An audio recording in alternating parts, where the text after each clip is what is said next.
Maya-chan had memorized every word of encouragement she'd whispered to herself in the bathroom mirror that morning. You are worthy. You are enough. You deserve happiness. But now, sitting across from Derek Harrison at the upscale Harborview restaurant, those words felt like ashes in her mouth. I'm going to be honest with you, Derek said, leaning back in his chair with the confidence of someone who'd never been told no. His expensive cologne wafted across the table, making Maya's stomach turn. When I saw your profile, I thought maybe the photos were old, from when you were thinner. Maya's hand trembled as she reached for her water glass. The ice cubes clinked against the sides like tiny warning bells. Around them, the restaurant hummed with the gentle conversation of other diners, the soft clink of silverware, the muted laughter of people enjoying their evening. None of them knew that Maya's world was crumbling. My photos are from 3 months ago, she managed to say, her voice barely above a whisper. Derek shrugged, examining his perfectly manicured nails. Look, I'm in real estate. Image is everything. My clients expect me to have a certain aesthetic. You understand, right? It's nothing personal. Nothing personal. As if reducing her entire being to a number on a scale wasn't the most personal insult imaginable. I spend 5 days a week at the gym, Derek continued, apparently oblivious to the tears forming in Maya's eyes. I can't be with someone who doesn't take their health seriously. It sends the wrong message. Maya had taken exactly 43 minutes to get ready that evening. She'd chosen her burgundy dress carefully, the one her best friend Jasmine insisted made her eyes sparkle. She'd spent 20 minutes on her makeup, perfecting the wing of her eyeliner. She'd even splurged on a new pair of earrings, small silver hoops that caught the light when she turned her head. All of it felt meaningless now. I think you should leave, a voice said from behind Derek. It was deep, calm, but carried an undercurrent of barely controlled anger. Both Maya and Derek turned to see a man standing beside their table. He was tall, perhaps 6 feet, with sandy brown hair that needed a trim and eyes that held the kind of weariness that comes from experiencing profound loss. He wore a simple blue button-down shirt and jeans, nothing fancy, but there was something commanding about his presence. Excuse me, Derek sputtered, his face reddening. This is a private conversation. It stopped being private when you decided to humiliate her loud enough for 3 tables to hear, the stranger said evenly. His gaze shifted to Maya, and his expression softened. I'm sorry. I know I'm overstepping, but I couldn't just sit there and listen to this anymore. Derek stood up abruptly, his chair scraping against the floor. Who the hell do you think you are? Someone who knows that a person's worth isn't measured by what they weigh or how they look in a photograph, the stranger replied. He was slightly taller than Derek, but it wasn't his height that made Derek take a step back. It was something in his eyes, a quiet strength that suggested he'd faced far worse than an entitled real estate agent. This is ridiculous, Derek muttered, throwing 2 20s on the table. Keep the change. Maybe invest in a salad. He stormed out, leaving a trail of expensive cologne and bitter words in his wake. The restaurant fell silent for a moment. Maya felt dozens of eyes on her, and the humiliation was so overwhelming she thought she might be sick. But then the stranger did something unexpected. He sat down in Derek's vacated chair. I'm James, he said quietly. James Mitchell, and I apologize if I made things worse. I have a daughter. And the thought that someone might speak to her the way that man just spoke to you. He trailed off, his jaw tightening. Maya wiped at her eyes, smearing her carefully applied mascara. Maya, and you didn't make it worse. He already did that pretty effectively. James signaled to a passing waiter. Can we get some water and maybe some bread? And could you ask Chef Marco if he'd recommend something comforting? We've had a rough start to the evening. The waiter, a kind-faced man in his 50s, nodded sympathetically. I saw what happened. That gentleman has been asked not to return. Mr. Castellano doesn't tolerate disrespect in his establishment. He glanced at Maya. "The meal is on the house, miss. And if I may say, that man was a fool. You look lovely." After the waiter left, James turned back to Maya. "How are you doing? And please don't say fine. I think we're past polite lies." Maya surprised herself by laughing, though it came out more like a sob. "I feel humiliated. I feel stupid for thinking this might actually work out. I feel like maybe he was right." "Stop," James said firmly, but not unkindly. "Don't let his poisonous words take root. I learned that lesson the hard way." There was a story there Maya could tell. Something painful that lurked behind his calm exterior. The bread arrived, warm and fragrant, alongside a plate of olive oil and balsamic vinegar. James pushed it toward Maya. "I don't know about you, but I'm starving." And contrary to what certain real estate agents might think, bread is one of life's great pleasures. Maya took a piece, tearing it slowly. "You mentioned you have a daughter?" James's entire demeanor changed when he talked about his daughter. The weariness in his eyes was replaced by warmth. "Sophie. She's 9 years old and convinced she's going to be a marine biologist, an astronaut, and a Broadway star. Not necessarily in that order." "Ambitious," Maya said, finding herself genuinely smiling for the first time that evening. "She gets it from her mother," James said, and something flickered across his face. Pain, raw and still fresh. "My wife, Rachel. She passed away 2 years ago. Breast cancer." Maya's heart clenched. "I'm so sorry." "Thank you," James said quietly. "It's been difficult. Sophie asks about her less now, which somehow hurts more than when she cried every night. It's like she's protecting me, and she shouldn't have to do that. She's 9.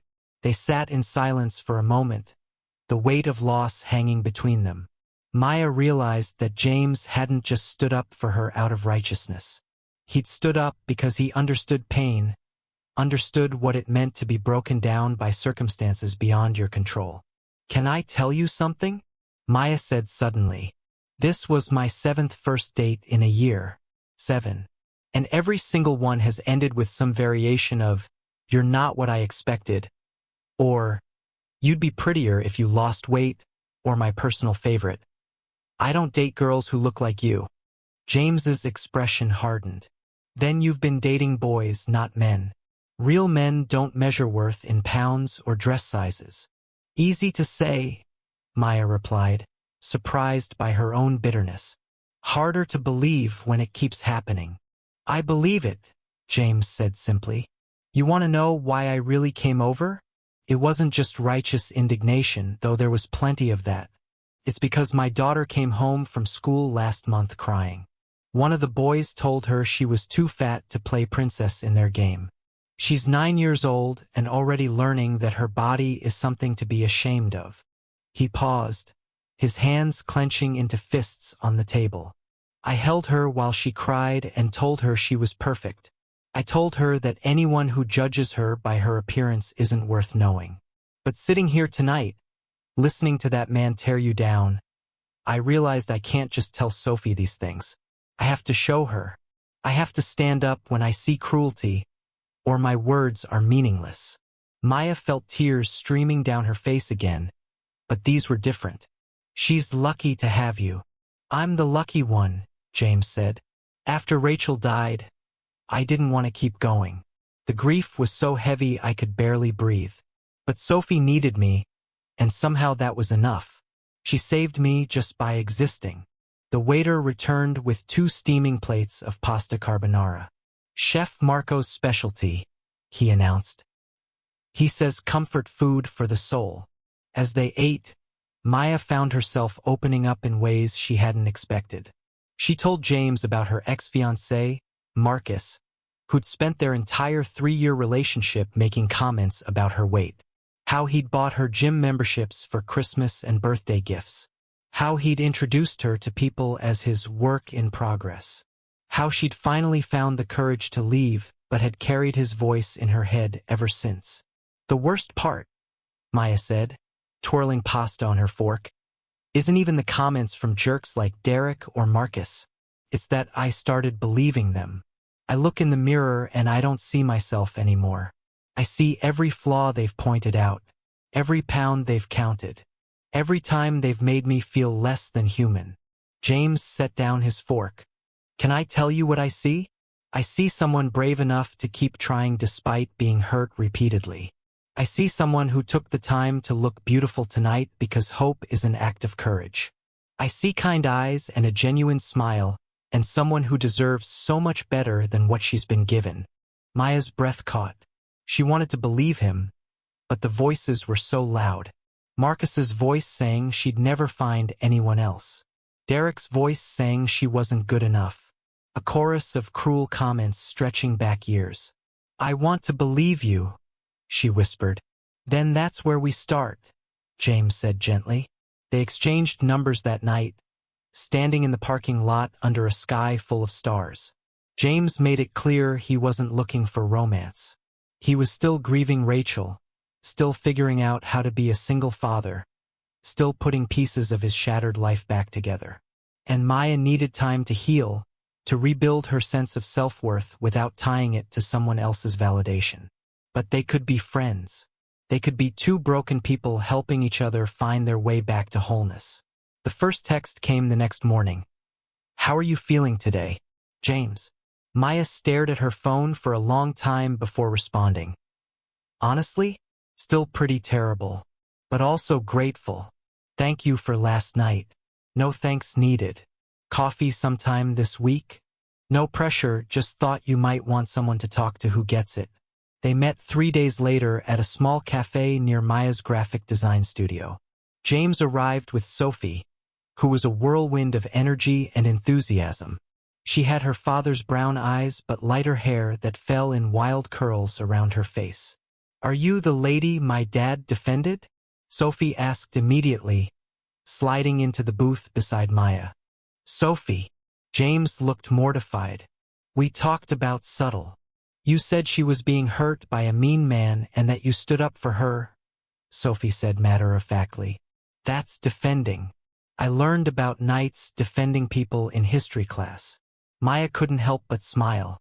Your dad was very kind. He's the best dad, Sophie said loyally, even though he can't braid hair very well and sometimes forgets to pack my lunch. But he tries really hard. Over hot chocolate and pastries. Maya learned about Sophie's school, her obsession with sea turtles, and her elaborate plans to build an underwater laboratory when she grew up. The girl was brilliant, curious, and completely unself-conscious in a way that Maya envied. Do you like drawing? Sophie asked suddenly. Dad says you're an artist. I'm a graphic designer, Maya corrected. I create logos and websites and marketing materials for companies. Can you draw me a sea turtle? Sophie pushed a napkin across the table, her eyes bright with hope. So Maya did, using a pen from her purse to sketch a detailed sea turtle with elaborate patterns on its shell. Sophie watched in fascination, and when Maya handed over the finished drawing, the girl's face lit up like Christmas morning. This is amazing, Sophie exclaimed. Dad, look, can we frame it? James met Maya's eyes over his daughter's head, and something passed between them. Understanding, maybe, or the beginning of trust. Over the next few months, coffee dates became a regular occurrence. Sometimes it was just Maya and James, talking about their lives, their struggles, their hopes. Sometimes Sophie joined them, bringing her homework or her sketchbook, chattering about school while the adults tried to have grown-up conversations. Maya found herself looking forward to these meetings in a way she hadn't anticipated. James never once commented on what she ordered or how much she ate. He never suggested they go to the gym together or hinted that she should change anything about herself. He just accepted her exactly as she was. But healing wasn't linear, and there were setbacks. 3 weeks into their friendship, Maya canceled a coffee date via text. Can't make it today. Not feeling well. Sorry. James replied immediately, no worries. Feel better. But an hour later, her phone rang. She almost didn't answer. Maya, it's James. Look, you don't have to talk to me, but I wanted you to know that I'm worried. Sophie's worried too, actually. She made me promise to check on you. I'm fine, Maya lied, her voice thick with tears. No, you're not, James said gently. And that's okay. You don't have to be fine all the time. But you don't have to be alone either. The kindness in his voice broke something open inside her. I had a doctor's appointment this morning, she admitted. The nurse weighed me, and she said it louder than necessary. And there were these two women in the waiting room who looked at me and whispered to each other. And I can't stop hearing Derek's voice in my head. I can't stop believing that maybe he was right. He wasn't right, James said firmly. He was cruel, and there's a difference. Maya, listen to me. Your body is not a problem that needs solving. It's the vessel that carries your beautiful soul, your creative mind, your kind heart. Anyone who can't see that isn't worth your time. How do you do it? Maya asked, wiping at her eyes. How do you stay so positive after everything you've lost? There was a long pause. I don't, James admitted. I'm not always positive. Some days I wake up and the grief is so heavy I can barely get out of bed. Some days I look at Rachel's photos and I'm angry. Angry at the universe. Angry at her for leaving. Angry at myself for not being able to fix it. But then Sophie needs breakfast, or she has a question about homework, or she wants to show me a drawing. And I realize that I have a choice. I can let the grief consume me, or I can keep moving forward. Not because I'm over it, because I'll never be over it, but because there's still beauty in this world worth fighting for. His words settled over Maya like a blanket. Can I tell you something? Anything. I've been skipping meals again, then binge eating at night, then hating myself for both. It's a cycle I thought I'd broken. But after Derek, after that nurse, it all came rushing back. Have you talked to anyone about it? James asked. A therapist? I used to see someone, Maya admitted, but I stopped going 6 months ago. I thought I was better. Healing isn't a destination, James said gently. It's a journey with ups and downs. Rachel made me promise before she died that I'd see a grief counselor. I resisted for months, thought I could handle it on my own. But finally, Sophie's teacher pulled me aside and said she was worried about Sophie. That's when I realized my grief wasn't just affecting me. It was affecting my daughter. What made the difference? Maya asked. Finding someone who understood that I wasn't trying to get over Rachel. I was trying to learn how to carry her memory while still living my life. Maybe you need to find someone who understands that you're not trying to hate your body less. You're trying to love yourself more. That night, Maya made an appointment with a therapist who specialized in eating disorders and body image issues. It was the first step on a very long road. 2 months into therapy, Maya started to notice small changes. She could look in the mirror without immediately cataloging her flaws. She could order dessert without calculating calories. She could wear clothes she actually liked instead of hiding in oversized sweaters. But the real breakthrough came from an unexpected source. Sophie. Maya had been invited to Sophie's school art show. The 9-year-old had been working on a project for weeks, refusing to tell anyone what it was. When Maya arrived at the elementary school gymnasium, she found James standing in front of a large canvas, his eyes red. What's wrong? Maya asked, immediately worried. James just pointed at the painting. It was a portrait, clearly of Rachel, painted from a photograph Sophie must have studied carefully. But surrounding the portrait were words, written in Sophie's careful handwriting. My mom was brave. My mom was strong.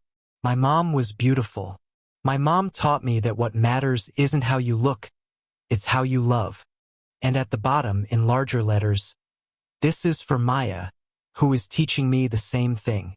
Maya's hand flew to her mouth.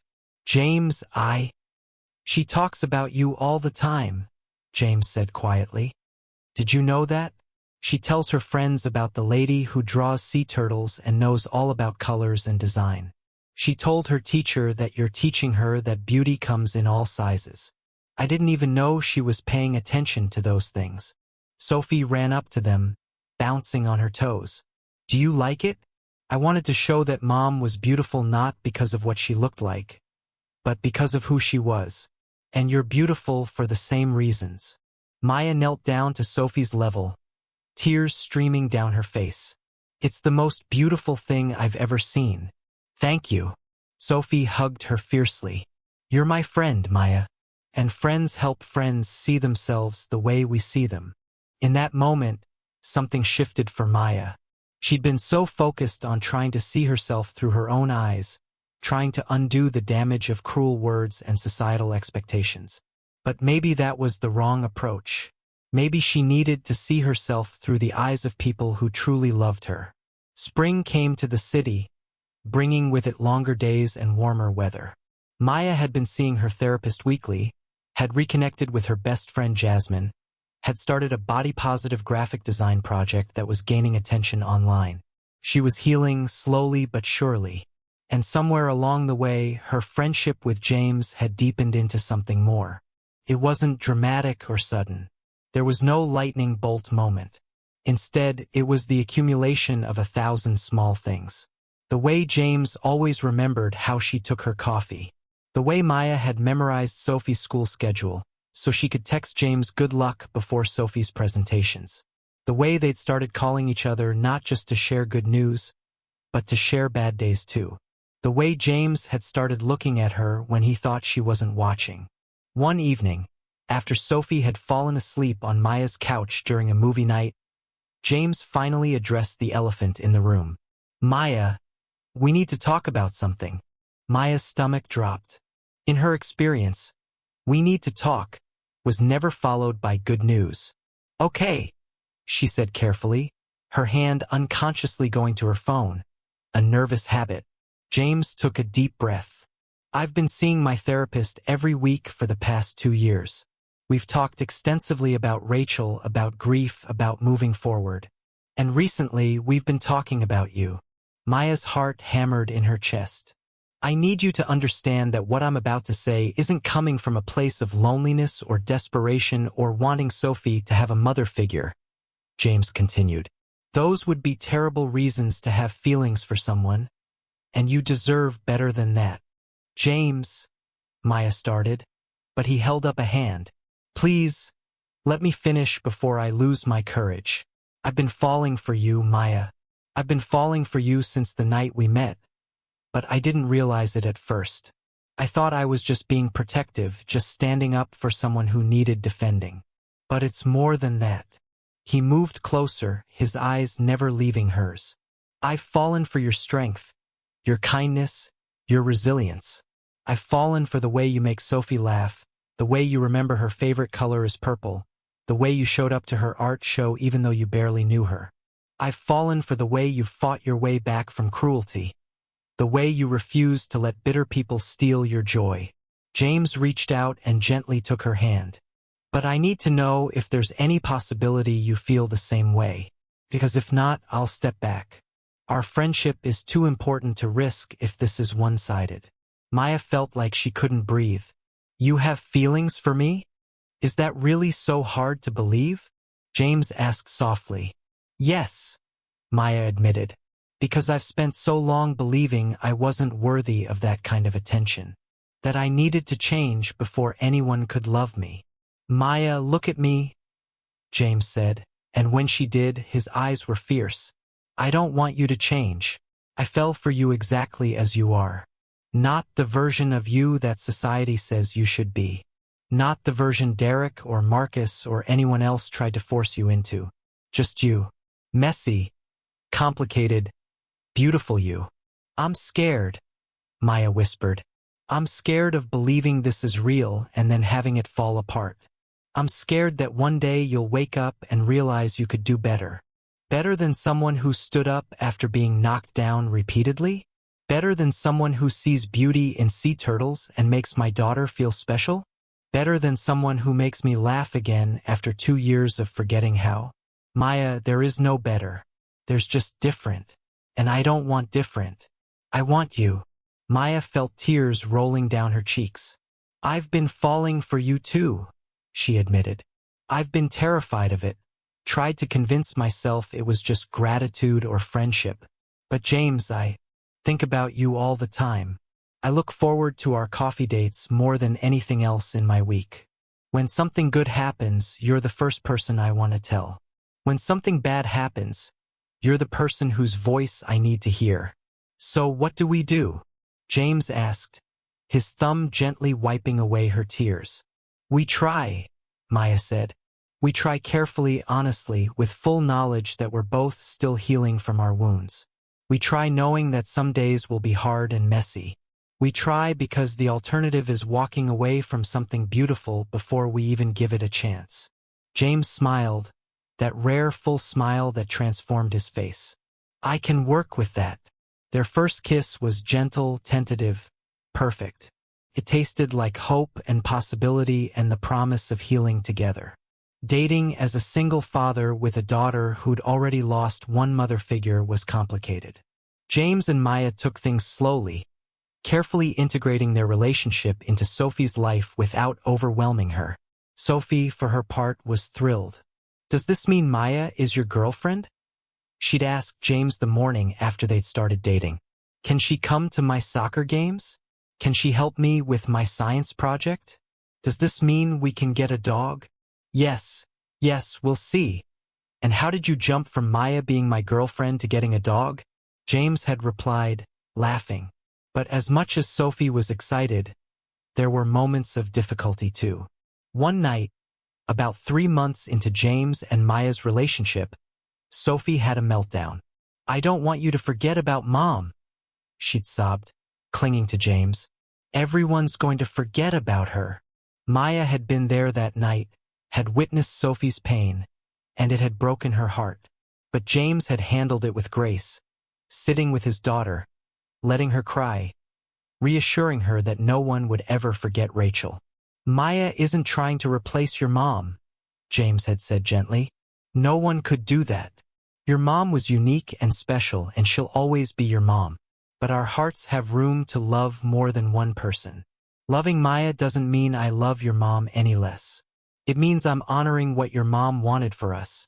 To keep living, to find joy again. Sophie had looked at Maya then, her eyes red and puffy. Do you promise you won't try to be my mom? Maya had knelt down beside her. I promise. Your mom was Rachel, and she'll always be your mom. I'm just Maya.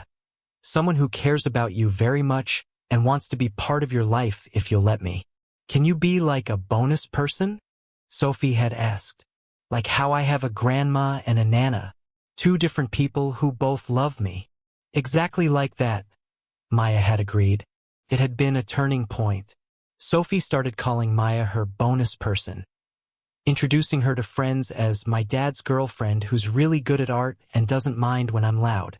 A year into their relationship, James proposed. Not at a fancy restaurant or a romantic vacation destination. He proposed on a Tuesday afternoon in their favorite coffee shop, with Sophie eagerly holding the ring box. Maya-chan, James had said, getting down on one knee while other patrons watched with interest. You came into my life on one of the worst nights of yours, and somehow you became the best part of mine. You've shown Sophie what strong, kind, confident womanhood looks like.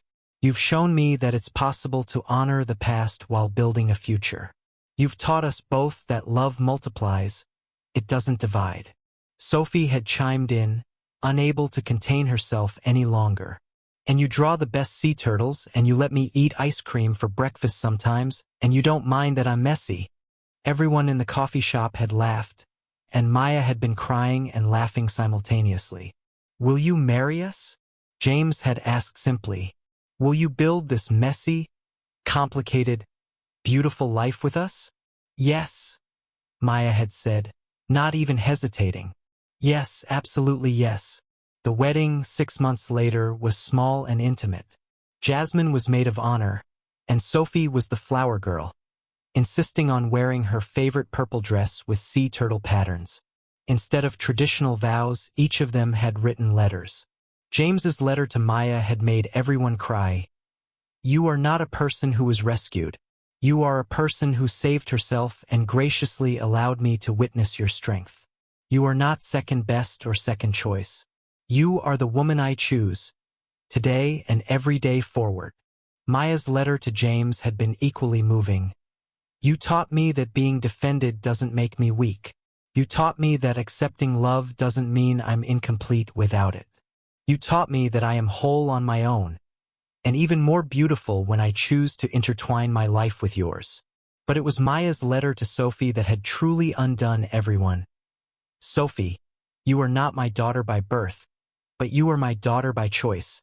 You taught me to see myself through eyes unclouded by cruelty. You reminded me what it means to be brave, to be curious, to love without conditions. I promise to honor your mother's memory, to tell you stories about her, to make sure you know how much she loved you. And I promise to love you, not as a replacement, but as someone who gets the incredible privilege of being your bonus person forever.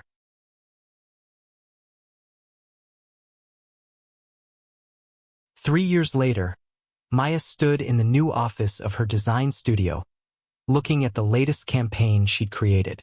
It was a body-positive clothing line, and her graphics were being featured in major publications. She'd built a business around the idea that beauty came in all forms, that worthiness wasn't determined by societal standards. On her desk was a photo from that first night at Harborview Restaurant. Someone had snapped it on their phone and later sent it to James. In the picture, James was standing beside their table, his posture protective, his expression fierce. Maya was looking up at him with tears on her face.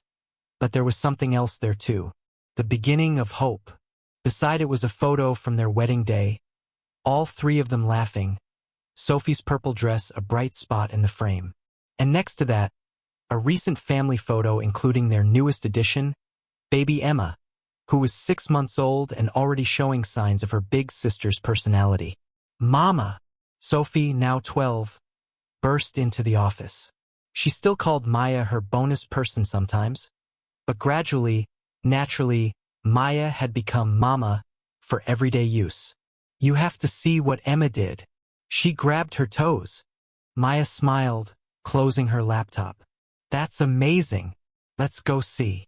As she walked toward the sound of James cooing at their daughter, Sophie chattering excitedly beside her, Maya thought about that night 3.5 years ago. The night Derek Harrison had tried to make her feel worthless. The night James Mitchell had stood up for a stranger. The night everything had changed. She'd learned so much since then. That healing wasn't about becoming perfect. That love wasn't about meeting someone else's standards. That family was built not just through blood, but through choice and commitment and showing up on both the good days and the bad ones. Derek's cruelty had been the catalyst, but Maya's courage had been the transformation. She'd done the hard work of learning to love herself, of unlearning years of internalized shame, of building a life based on her own definition of success and happiness. And yes, James had been part of that journey, but he hadn't saved her. He'd simply held up a mirror and helped her see what had been there all along. A woman who was strong, resilient, creative, kind, and worthy of love exactly as she was. Sometimes, late at night when James was asleep beside her and both girls were tucked in their beds, Maya thought about writing Derek a letter. Not to send, just to process. In it, she'd thank him. Thank him for being so cruel that she'd finally hit rock bottom and had no choice but to start climbing back up. Thank him for being so shallow that the contrast made James's depth shine even brighter. Thank him for showing her exactly what she didn't want, which helped her recognize what she did. But mostly, she'd thank him for being wrong. For being so spectacularly, completely, utterly wrong about her worth. Because Maya Chen was not to anything. She was exactly enough. She always had been. She just needed to believe it herself. And that, more than any love story, was the real victory.